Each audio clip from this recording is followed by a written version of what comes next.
स्कॅमरच्या खात्यावर ट्रान्सफर झालेले 5,45,000 रुपयांपैकी 4,95,000 रुपये अवघ्या 12 तासांच्या आत भास्कर जाधव यांना परत मिळवून देण्यात पोलिसांना यश आले।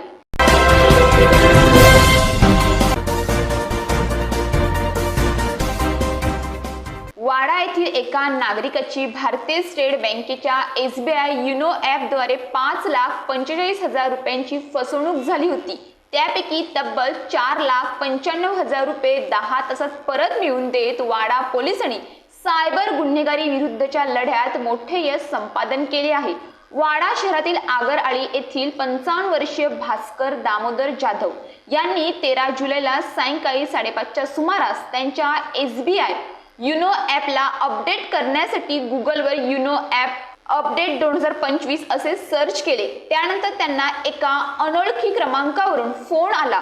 पलीकडून बोलणाऱ्या व्यक्तीने स्कॅमर युनो ॲप अपडेट करण्याबाबत माहिती दिली आणि जाधव यांच्या व्हॉट्सअप क्रमांकावर एका APK फाईलची लिंक पाठवली। ती डाउनलोड करून फॉर्म भरण्यास सांगितले। भास्कर जाधव यांनी तो फॉर्म अर्धवट भरला आणि त्यांना संशय आल्याने त्यांनी तो भरणे थांबवले। त्यानंतर त्यांच्या मोबाईलमधून युनो ॲप उघडले नाही। त्यांनी SBI कस्टमर केअरशी संपर्क साधला असता त्यांचे युनो ॲप 24 तासांसाठी लॉक झाल्याचे त्यांना सांगण्यात आले। याच दरम्यान पुन्हा स्कॅमरने त्यांना फोन करून तुमचे ॲप उघडत नसेल तर तो अर्धवट भरलेला फॉर्म पूर्ण भरा आणि मोबाईल नंबर टाका असे सांगितले। जाधव यांनी ते पूर्ण केले। यानंतर स्कॅमरने पुन्हा फोन करून पासवर्ड जनरेट होत नसल्याचे सांगत व्हॉट्सअपवर कॉल येईल आणि तो पासवर्ड जनरेट करण्याची प्रक्रिया सांगितली जाईल असे सांगितले। जाधव यांनी तो व्हॉट्सअप कॉल उचलताच त्यांच्या SBI युनो ॲपमधून पैसे अनोळखी खात्यांवर हस्तांतरित होण्यास सुरुवात झाली। अनुक्रमे 1,95,000 रुपये, 1,80,000 रुपये, 1,20,000 रुपये आणि 50,000 रुपये असे एकूण 5,45,000 रुपये त्यांच्या खात्यातून वळवण्यात आले।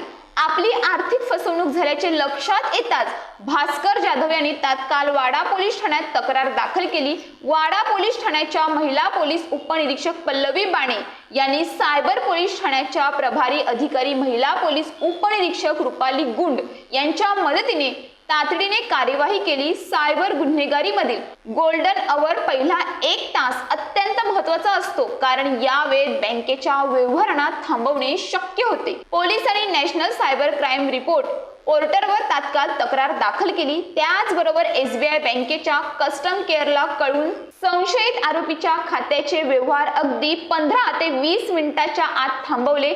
तांत्रिक मदतीच्या सहाय्याने तपास करत जाधव यांच्या खात्यातून स्कॅमरच्या खात्यावर ट्रान्सफर झालेले 5,45,000 रुपयांपैकी 4,95,000 रुपये अवघ्या 12 तासांच्या आत भास्कर जाधव यांना परत मिळवून देण्यात पोलिसांना यश आले।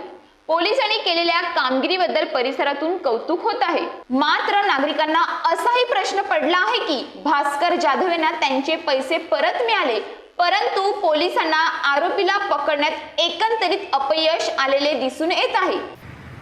काल वाडा पोलीस स्टेशन मध्ये एक गोल्डन आवर्समध्ये आलेल्या तक्रारीमुळे आणि वेळेत दिलेल्या माहितीमुळे IT संदर्भात जो वेगवेगळ्या प्रकारे फसवणूक होते तशामधल्या एका भास्कर जाधव या ग्रहस्थांना त्यांचे पूर्ण रक्कम मिळण्यासाठी पोलिसांकडे तातडीने मदत झाली अशी एक अत्यंत चांगली बातमी आहे। काल संध्याकाळी 7 वाजताच्या दरम्यान आमच्याकडे हे तक्रारदार ग्रहस्थ आले आणि त्यांनी सांगितले की त्यांच्या बँक खात्यातून अचानक पैसे जात आहेत। त्यांच्याकडनं माहिती मिळाली की त्यांनी एक APK फाईल आणि व्हॉट्सअप थ्रू केलेल्या संभाषणामधून काही माहिती या स्कॅमरला दिली होती आणि त्याच्या आधारे त्यांनी यांच्याकडची माहिती चोरून त्यामध्ये त्यांच्या बँकेतला डाटा स्वतःच्याकडे कंट्रोल घेऊन त्याच्यातले पैसे घेतले होते।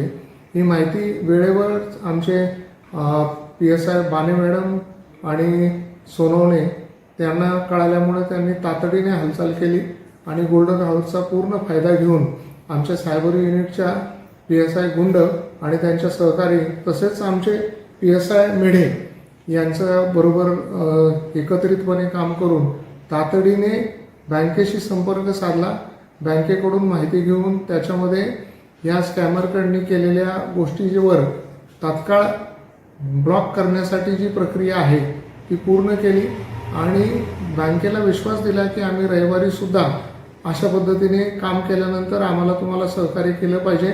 त्याच्यामुळे बँकेने वेळेवर आलेले त्यांचे लिंक वगैरे आणि त्याच्यावरची माहिती प्रोव्हाइड केली. त्या कोडच्या आधारे तातडीने आम्ही पूर्ण रक्कम हस्तगत करण्यासाठी प्रयत्न केले. त्याच्यामध्ये 5 लाखाची जवळजवळ रक्कम हस्तगत झाली आणि जे जाधव आहेत त्यांना पूर्ण दिलासा देता आला. माझं यामार्फत आपण सर्वांना तसेच नागरिकांना इतर सर्वांना आव्हान आहे की आपण कोणत्याही प्रकारचा असा कॉल किंवा अशा प्रकारची APK फाईल ही घेतल्यानंतर डाउनलोड करून त्याच्यावर माहिती भरणं असं न करता बँकेकडून खात्री करून घ्यावी. आपलं युनो ॲप असो किंवा इतर कोणतेही ॲप असो, याच्यासाठी वेबसाईट गुगलवर सर्च न करता थेट बँकेच्या वेबसाईटवर जाऊन किंवा बँकेमध्ये प्रत्यक्ष भेट देऊन मगच व्यवहार करावेत, मगच अशा पद्धतीच्या ॲपला डाउनलोड करावं, रिस्पॉन्स करावं, त्याद्वारे व्यवहार करावेत. कुठल्याही प्रकारची शंका आल्यास तातडीने हेल्पलाईनला फोन करावा, 112ला फोन करावा, 1930ला फोन करावा आणि तत्काळ पोलिसांकडे तक्रार केल्यानंतर कशा प्रकारे 100% रक्कम मिळू शकते याचं एक उदाहरण आहे. तेव्हा पुन्हा मी आवाहन करतो की अशा पद्धतीने सतर्क राहणं गरजेचं आहे. APK फाईल कधीही डाउनलोड करू नका. बँकेला प्रत्यक्ष संपर्क साधा, योग्य वेबसाईटचा, अधिकृत वेबसाईटचा वापर करा, प्रत्यक्ष भेट द्या आणि कोणतीही लिंक डाउनलोड करू नका. धन्यवाद.